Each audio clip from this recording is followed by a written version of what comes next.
Use all these simple past tense forms of verbs. You'll also need to use a variety of transition signals, words that help to order the events. Using transition signals will help the reader or listener follow the order of events in the story. Listen for the transition signal in this clip. I just felt terribly nauseous and I woke up with pins and needles down one side of my leg. And then it worked its way up towards my arm and across. She uses the word then. Then is very common in informal spoken language. So are other informal transition signals like next or after that.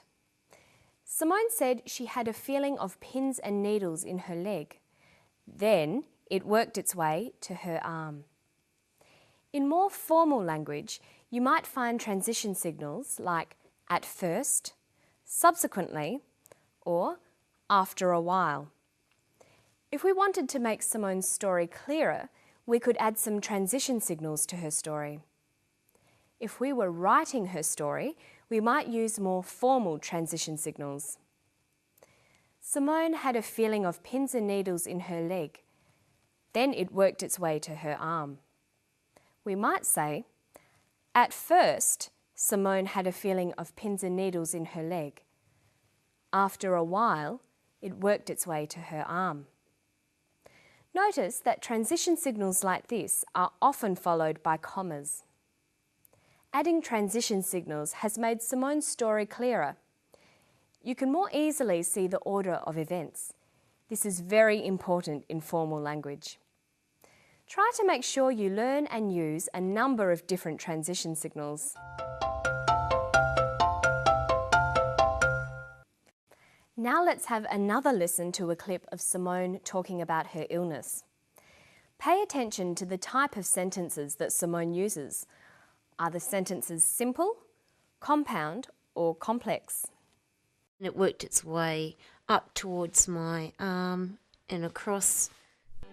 I was just immobile. I couldn't move, I couldn't walk. I was paralysed on this side of my body. Most of the sentences that Simone uses are simple sentences. If we wanted to write an account of Simone's illness, we could join up some of these sentences to make compound and complex sentences. We form compound and complex sentences by joining simple sentences and phrases together. Simone says, I was just immobile. I couldn't move. I couldn't walk. But we could edit this to say, I was just immobile. I couldn't move or walk. Or, I was just immobile.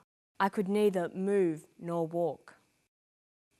Okay, now let's finish with a quick look at the words used in the clip. Listen to the clip one more time and then we'll talk about a quick way to build your vocabulary. Listen again. I was just immobile. I couldn't move, I couldn't walk. I was paralysed on this side of my body. Simone says she was immobile. The prefix im is used to make the opposites of words beginning with M or P. Im means not. So immobile is the opposite of mobile. It means not mobile. So we can have mobile and immobile.